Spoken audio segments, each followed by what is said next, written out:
اولین شب زندگی مشترک برای همه زوجا مهمه. اما نازنین و بهزاد به جای شروع یه زندگی زیبا و رویایی قرار شب عروسیشون این دنیا رو به شکل وحشتناکی ترک کنن. الان که شما دارین این ویدیو رو میبینین ما پیش شما نیستیم. کجاییم؟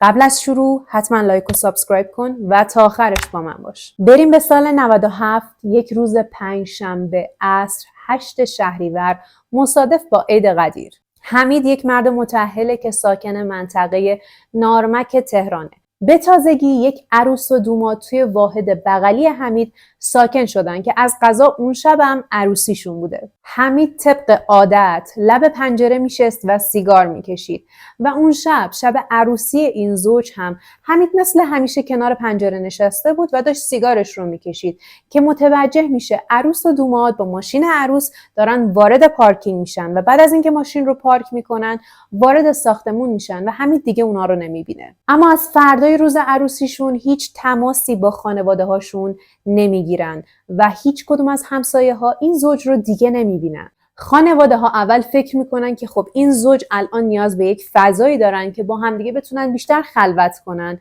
و خیلی پیگیرشون نمیشن. اما با جواب ندادن تماس ها و پیام هایی که از سمت خانواده و دوستانشون باهاشون گرفته میشد ترس بدی به دل همشون میفته و طبیعتاً باید میرفتن پیگیرشون میشدن. این ترس و نگرانی زمینه قبلی توی خانواده داشت به خاطر اینکه درگیری های شدیدی خانواده با هم داشتن. 5 روز بعد از عروسی مادر و پدر این زوج میرن در خونهشون چون تماس هاشون رو هیچکس پاسخگو نبوده. هرچی زنگ میزنن در میزنن هیچکس جواب نمیداده. ساعتها جلوی در وای میستن تا شاید اتفاقی بتونن یه خبری از بچه‌هاشون بگیرن یا بتونن بچه‌هاشون رو ببینن. احتمال میدادن شاید بچه‌ها رفتن بیرون خرید. شاید هم رفتن ماه عسل ولی به کسی نگفتن. اما متاسفانه خونه توی یک سکوت عجیبی فرو رفته بود که خب از خونه یه عروس و دوماد یه همچین سکوتی خیلی عجیب بود. سراغ همسایه ها هم میرن که هیچ کدومشون خبری از این زوج نداشتن و اصلا باهاشون در ارتباط نبودن.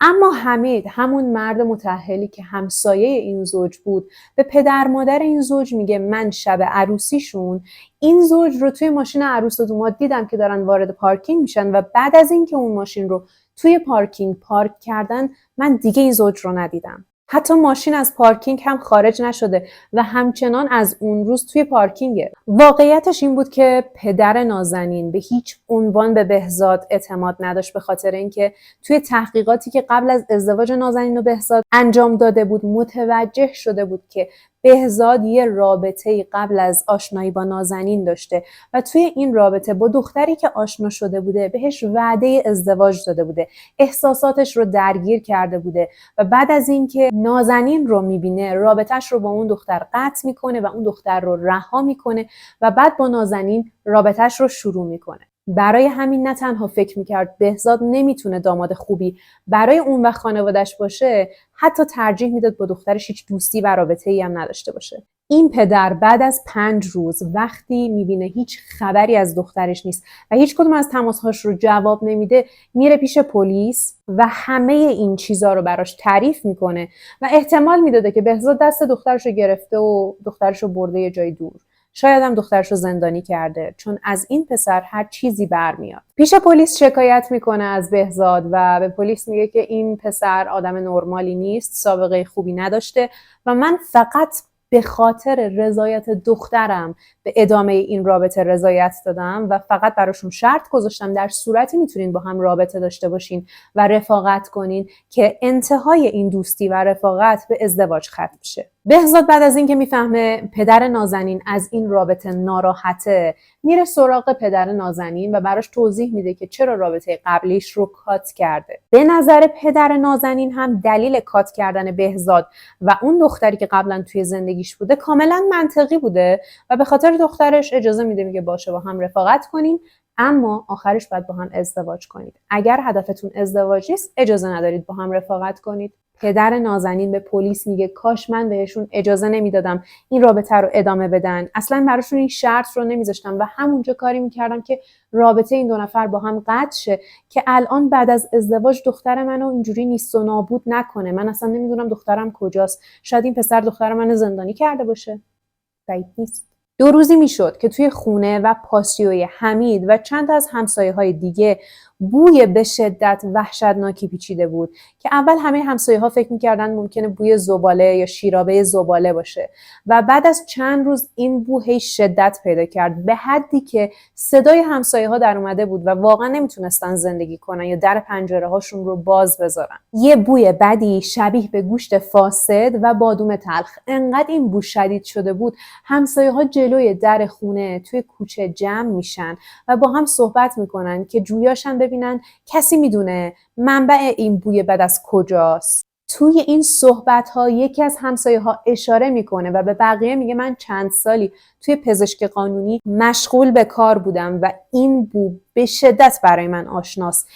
این بوی جسد در حال تجزیه است. اما بعید میدونم این دور و بر جسدی در حال تجزیه باشه. همسایه‌ها بیشتر نگران میشن و خب طبیعیه که تصمیم میگیرن این موضوع رو با پلیس در میون بذارن تا این مشکل وحشتناک، این بوی بد رو پلیس براشون حل کنه، چون کاری از دست خودشون بر نمی اومده دیگه. پلیس الان 2 تا گزارش از یک منطقه داره و یه جورایی احساس میکنه که شاید این 2 تا گزارش به هم مرتبط باشه. مفقود شدن 2 نفر که تازه ازدواج کردن از طرفی، بوی وحشتناکی که محله رو پر کرده. با شنیدن اظهارات همسایه‌ها و شکایت خانواده این زوج، پلیس تصمیم میگیره با حکم قضایی وارد خونه این زوج بشه، چون احساس میکرده این 2 تا گزارش به هم مرتبطه و باید یه سرنخی بین این 2 تا باشه، قطعاً به هم ربط داره.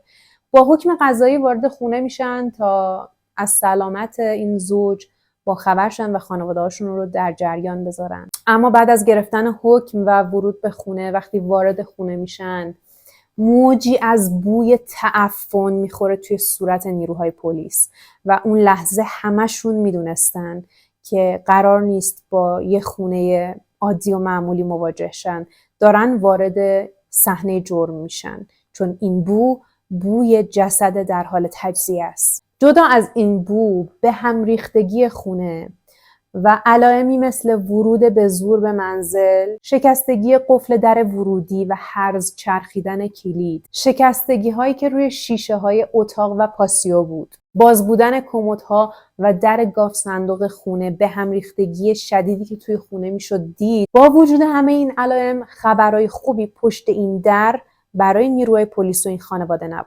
پلیس بعد از ورودش به منزل با 2 تا جسد روبرو میشه. جسد اول مربوط به بهزاده که دستهاش رو از پشت بستن و غرق در خون خودشه و این خونی که از بدنش رفته انقدر شدتش زیاد بوده، انقدر حجم زیادی خون از دست داده که تمام این خون زیر بدنش ریخته و مشخص مدت زمان زیادی از مرگش گذشته، به خاطر اینکه تمام این حوضچه خونی که زیر بدنش ایجاد شده بوده خشک شده. جسد دوم، جسد نازنین تازه عروس بهزاده که نیمه برهنه است، لباس زیادی تنش نیست و پایین تنش بالکل کبوده. به غیر از خونی که از کنار لبش و بینیش اومده، یک ضربه چاقو به وسط جناق سینش وارد شده. این زوج کنار هم دیگه رها شدن و بدن بهزاد با چاقو متلاشی شده.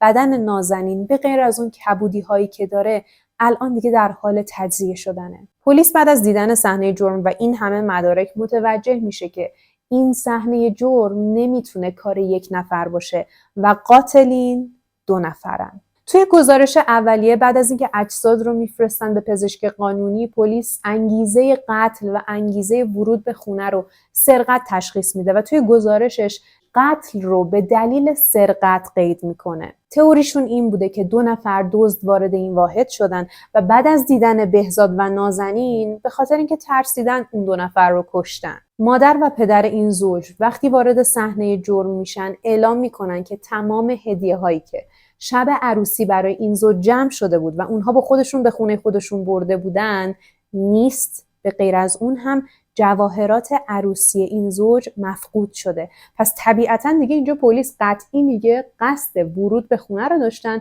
برای سرقت اشیای با ارزش این عروس و داماد.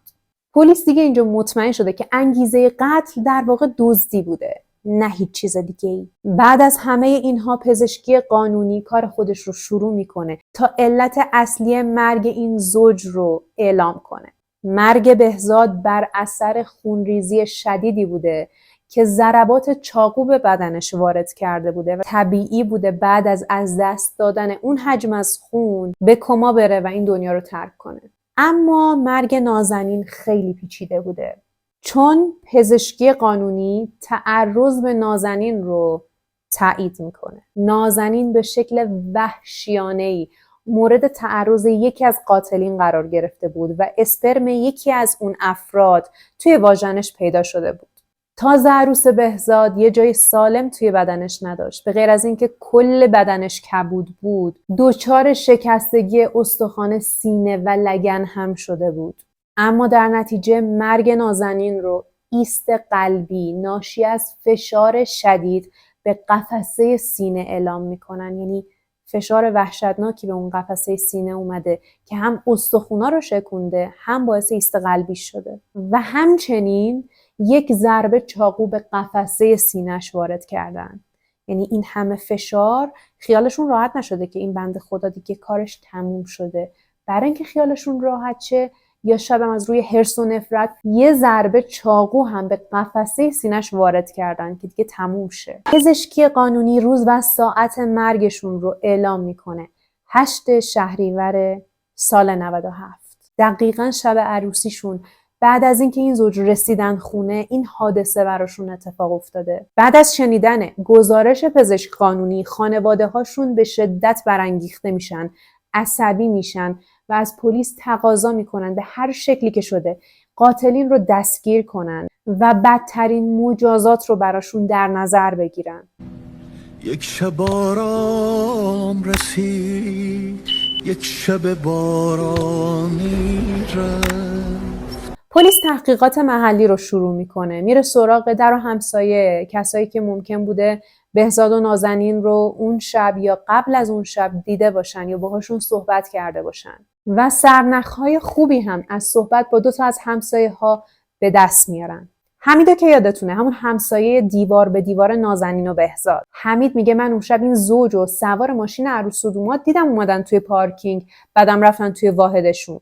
متوجه سر و صدای زیادی هم از واحدشون شدم، ولی خب گفتم طبیعیه دیگه، تازه عروس دومادن، هیجان زدن، ممکنه یه سری صداها از توی خونشون بیرون بیاد که خب چون شب اول ازدواجشونه خیلی بهش توجه نکردم و جدیش نگرفتم. اما همسرم میگفت صداهاشون زیادی عجیب غریبه و اصلا این عادی نیست، ولی من بازم جدی نگرفتم. گفتم شاید دارن شادی میکنن، به ما ربطی نداره. همسایه دومی وقتی با پلیس صحبت میکنه میگه ما اون شب خونه مادرزنم دعوت بودیم و خب طبیعتا دیر برگشتیم خونه، تقریبا ساعت 2 بود. موقعی که رسیدیم جلوی در، پیاده شدم تا در پارکینگ رو باز کنم، اما همون لحظه 2 نفر با عجله از خونه نازنین و بهزاد اومدن بیرون و با عجله سوار موتورشون شدن و رفتن. بعد از شنیدن اظهارات این 2 تا همسایه، پلیس همچنان معتقد بود که قصد اون 2 نفر از ورود به خونه بهزاد و نازنین دزدی بوده. برای همین رفتن سراغ دوربین‌های مداربسته خود اون ساختمون و ساختمون‌های اطرافش. اما متاسفانه چیزی گیرشون نیامد، چون هم صورت اون 2 نفر مشخص نبود، هم پلاک موتورشون مخدوش بود و نمیتونستن هیچ جوره پیداشون کنن. تحقیقات پلیس شدت بیشتری میگیره و اصلا پلیس متوجه میشه توی اون منطقه از تهران، توی اون محله سالهاست هیچ جرم و جنایت و دزدی ثبت نشده و اگر قرار بوده جرمی اتفاق بیفته، مخصوصا دزدی، خونه‌های بزرگتر، خانواده‌های پولدارتر از این زوج اونجا ساکنن که این 2 نفر میتونستن اون خونه‌ها رو انتخاب کنن، چون حتی راه ورودشون به اون خونه‌ها خیلی راحت تر بوده تا اینکه بیان وارد یه ساختمون بزرگ شن و به صورت رندوم یک واحد رو بین 10 تا واحدی که توی اون ساختمون بوده انتخاب کنن، برن تو و از قضا شب عروسی اون 2 نفر در بیاد و از شانس خوبشون کادوهای عروسی رو بردارن و دزدی کنن برن. پلیس بالاخره متوجه یک نکته ظریف میشه، اونم اینه که اگر این 2 نفر قصد دزدی داشتن، باید توی تایم خیلی کمی دزدیشون رو انجام میدادن و فرار میکردن میرفتن. اما این 2 نفر انقدر وقت داشتن که خونه رو به هم بریزن، گاف صندوق رو باز کنن، کمودا رو به هم بریزن، تعرض کنن به نازنین، در نهایت هم این زوج رو بکشن. پلیس تخمین زده زمانی که این 2 نفر توی خونه بهزاد و نازنین صرف کردن بین 1 تا 1.5 ساعت بوده.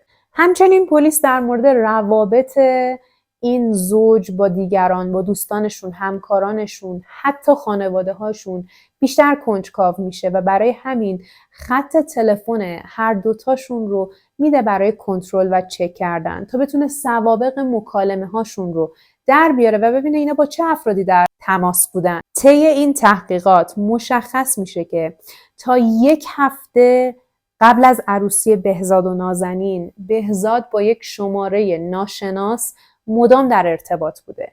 بهش مسیج میداده، باهاش تماس میگرفته، مکالمه های طولانی مدت داشتن و اون شماره خط دوم نازنین نبوده. شماره‌ای که باهاش تماس میگرفته متعلق به یک خانوم به اسم ساغر بوده. ساغر همون دوست دختر قبلیش بود که به خاطر نازنین باهاش کات کرده بود. ساغر و بهزاد ارتباط فوق‌العاده نزدیکی با هم دیگه داشتن و قبل از اینکه بخواد بهزاد ازدواج کنه، ساغر بارها بهزاد رو تهدید کرده بود.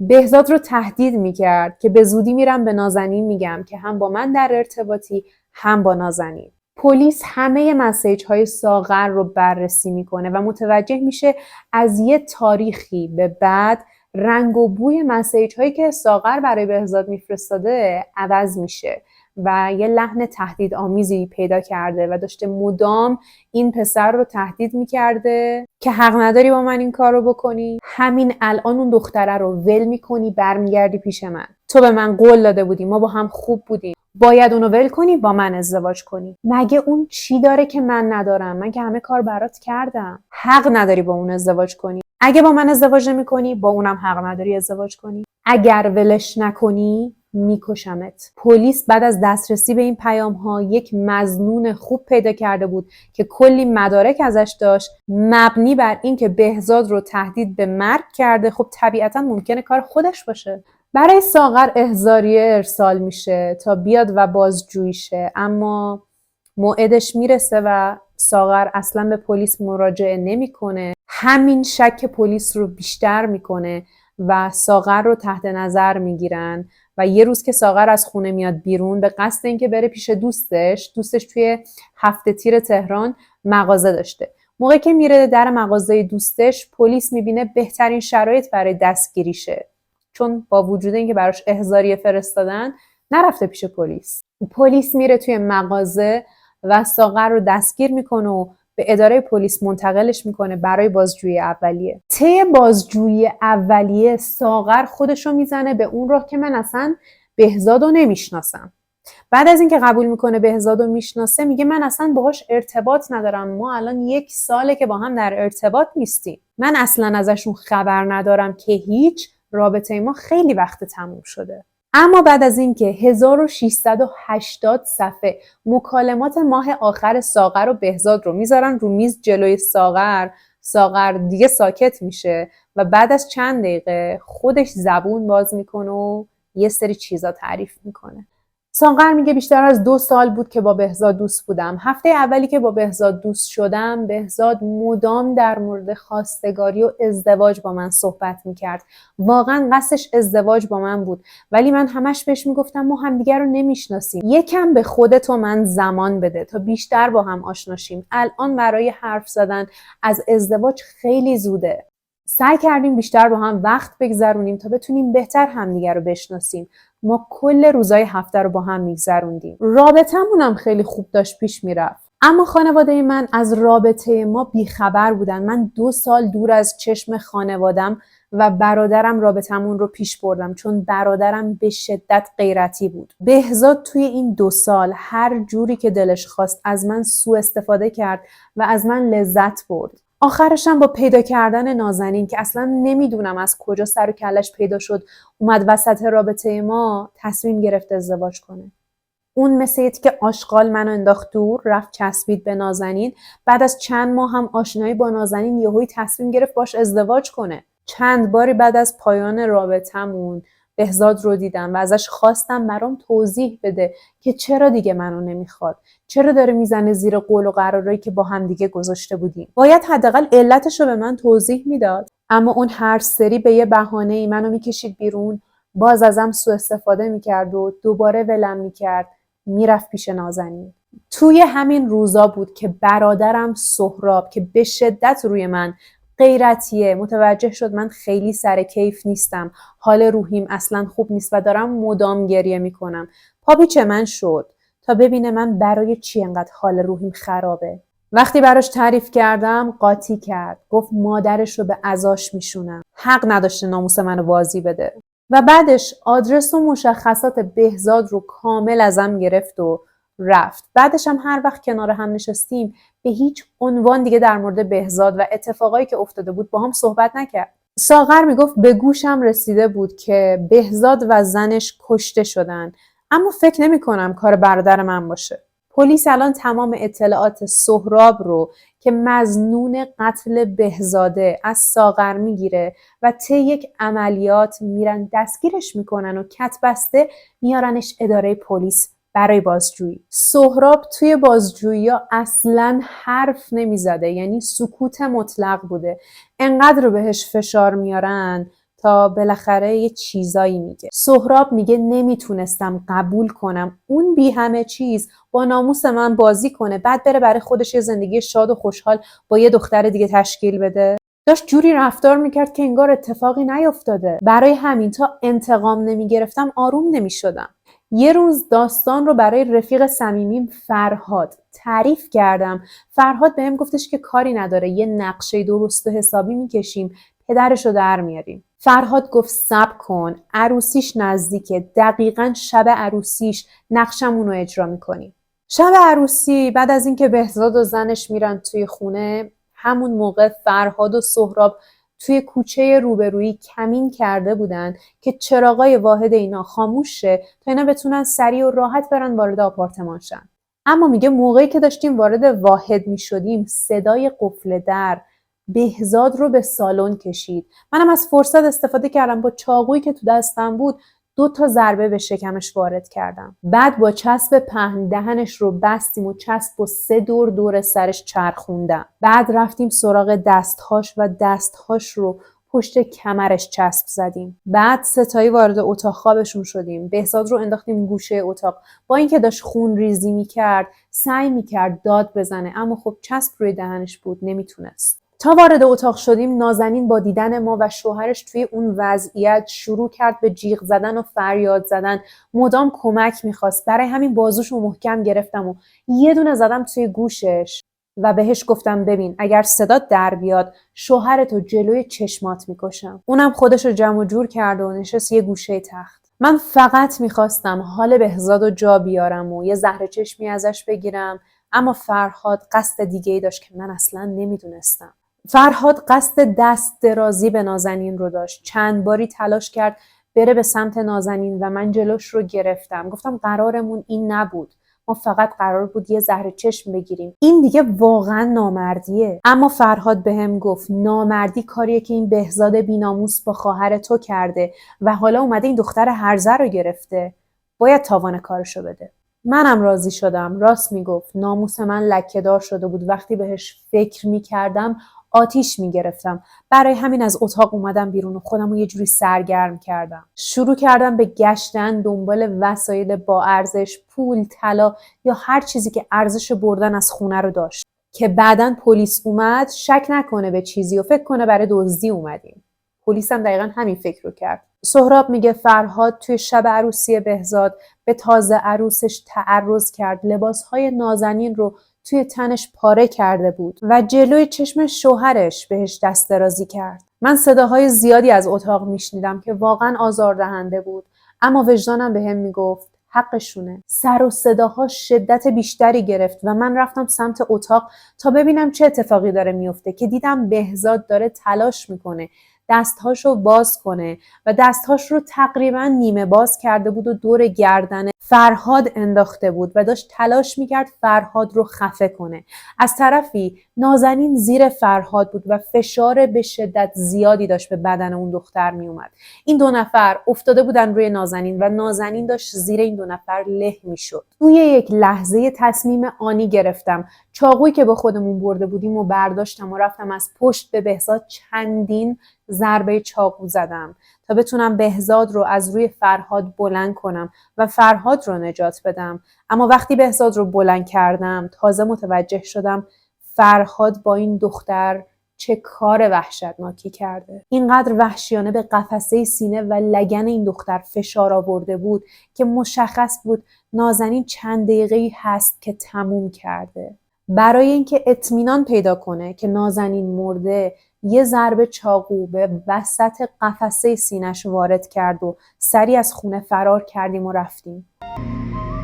تمام اطلاعات شخصی فرهاد رو سهراب به پلیس میده به صورت داوطلبانه که یه جورایی توی جرم خودش تخفیف بگیره. بعد از دستگیری و بازجویی از فرهاد خودش خیلی راحت و بدون هیچ دردسری به همه چیز اعتراف میکنه. فرهاد به اتهام قتل عمد و تجاوز، سهراب به اتهام قتل عمد به زندان منتقل میشن تا دادگاه اصلیشون برگزار شه. خانواده ها هر دو درخواست حکم قصاص داشتن و بعد از بررسی پرونده و تشکیل دادگاه قاضی حکم قصاص هر دو رو صادر میکنه. همونطور که میدونین سریال گردنزنی بر اساس این پرونده ساخته شده، اما جزئیات این پرونده و جزئیات سریال خیلی با هم متفاوته. اصلا قرار نیست فیلم نامه یک سریال که بر اساس یک پرونده جنایی ساخته شده دقیقاً طبق اون پرونده جنایی پیش بره، چون اینجا فیلم نامه نویس قطعاً دستش بازه که بتونه از قوه تخیل خودش و اون خلاقیتش در داستان نویسی هم استفاده کنه. پس طبیعیه که این سریال با اینکه بیسش از این پرونده جنایی جزئیات فوق‌العاده متفاوتی با اصل این پرونده داشته باشه. توی خیلی از کشورها وقتی یه جرمی اتفاق میفته، مقامات اون کشور اجازه افشا کردن هویت افرادی که توی اون پرونده هستن رو ندارن، به خاطر اینکه بازمانده های اون پرونده طبیعتاً حق زندگی کردن داره. ممکنه از یک پرونده جنایی یک فرزند، یک مادر، یک دختر و حتی یک پدر باقی بمونه که بعد از رفتن و از دست دادن اون افرادی که توی اون پرونده نقش قاتل یا مقتول رو داشتن، اینا بالاخره باید زندگیشون رو ادامه بدن. اگر قرار باشه اسم و هویت و عکس و فیلمشون منتشر شه و همه جا پخش شه، اون بچه دیگه نمیتونه مدرسه بره، اون خانوم دیگه نمیتونه ازدواج مجدد کنه، اون مرد دیگه نمیتونه شغل درستی پیدا کنه، به خاطر اینکه مردم زمینه فکریشون همون پرونده‌ای که شنیدن و اون فرد رو بر اساس خانواده‌ای که داشته، حالا یا قاتل بوده یا مقتول بوده، قضاوتش میکنن و یه جورایی مانع اون فرد میشن که بتونه یه زندگی راحت و آزادانه داشته باشه، جدا از گذشته‌ای که شاید حتی خودش توش دخیل نبوده و اطرافیانش اون شرایط رو براش ایجاد کردن. توی کشورهایی مثل کره جنوبی اون قاتل میتونه درخواست کنه که حتی عکسی ازش بیرون منتشر نشه، اسمش به هیچ عنوان بیرون درس پیدا نکنه و بعد از ختم این پرونده و تبرئه شدن خودش اجازه تغییر هویت هم داره. توی ایران 2 حالت کاملا متفاوت داریم، یا قاتل و مقتول انقدر بولد میشن و ازشون عکس و فیلم بیرون میاد و معروف میشن که اون بنده خدا و خانواده‌اش دیگه اصلا بعد از اون داستان نمیتونن هیچ زندگی راحت و آرومی داشته باشن. یا حالت دومش اینه که یه دونه عکس، یه دونه فیلم، یه فیلم اعتراف، یه جزئیات دقیق از پرونده بیرون نمیدن و تو برای اینکه بتونی تمام این محتوا رو دور هم جمع کنی، چه عکس باشه چه فیلم باشه، و ما برای اینکه بتونیم جزئیات پرونده رو پیدا کنیم، عکس، فیلم، تمام چیزایی که توی پرونده اعترافات قید شده، باید زمین و زمان و زیر و رو کنیم، با چندین نفر صحبت کنیم، ببینیم از این پرونده مطلع هستن یا نه، چیز اضافه تری بر اون چیزهایی که خودمون پیدا کردیم میدونن و این یه پروسه خیلی سخت تریه. یعنی پرونده های ایرانی کاور کردنشون خیلی دشوارتره تا پرونده های خارجی، کیس های اروپایی. چون منابع زیادی هست، قبلا در موردش ویدیوهای طولانی زیادی درست شده، کنفرانس های خبری برگزار شده، اما متاسفانه وقتی اینجا یه جرمی اتفاق میفته یه جوری کاورش میکنن که مردم نبینن یا مطلع نشن و تو باید از چندین فیلتر عبور کنی، با آدمهای مختلف صحبت کنی، بتونی اطلاعات جامعی رو به دست بیاری. حالا جدا از اینکه عکس و فیلم ممکنه اصلا ازشون پیدا نکنی و بعد این رو نشر بدی. از طرفی به خاطر قوانین سختگیرانه یوتیوب ما نمیتونیم ویدیوهایی که توش خون و خونریزیه یا صحنه جرم، آلت قتل، ما اینا رو نمیتونیم انتشار بدیم و قطعا برای خودمون ممکنه ایجاد مشکل کنه. برای همین ناچاریم بعضی وقتا از عکس و فیلم های جایگزین استفاده کنیم که یه جورایی برای شما تصویر سازی شه، بتونین این روایت رو توی ذهنتون تصویر سازی کنین و بیشتر درکش کنین. از همه اینا که بگذریم، مقصر اصلی این پرونده کیه؟ بهزاد، سهراب یا ساغر؟ چقدر دلم برای نازنین سوخت، به خاطر اینکه از همه جا بیخبر بود، شادم بیخبر نبود، نمیدونم، ولی یه جورایی مظلوم واقع شد. به نظرم مظلوم این پرونده نازنینه. نظر شما چیه؟ ممنونم که تا اینجا کنارم موندید. منتظر نظرات کارشناسانتون توی کامنت ها هستم. نظر واقعیتون رو در مورد اینکه واقعاً کی باعث شد این شر به پاشه و این پرونده تبدیل به یک پرونده جنایی بشه دوست دارم بدونم. برام حتما بنویسید. البته که میدونم بهم لطف داشتی و این ویدیو رو لایک کردی. اگرم نکردی قطعا الان لایک میکنی.